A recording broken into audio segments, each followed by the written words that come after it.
รถทางการเกษตรโดยเฉพาะนะฮะ ATV นะครับพ่วงลากแผ่นปูนได้นะครับแล้วก็มาพร้อมกับรถจิ๊ปนะครับตอนนี้สตาร์ทใช้งานอยู่นะครับเป็นเครื่องปั่นไฟนะครับ เรามาออกนอกสถานที่นะฮะจิ๊ปตัวนี้นะครับเป็นเครื่องมอเตอร์ไซค์นะครับใช้งานได้จริง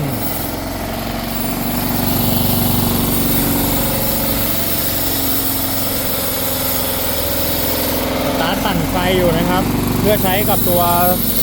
หินเจียนะครับเราเจียด้านข้างออกอันนี้กำลังขยายสนามนะฮะ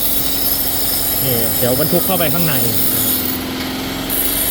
แล้วก็สามารถเอาไปสูบน้ำได้นะครับ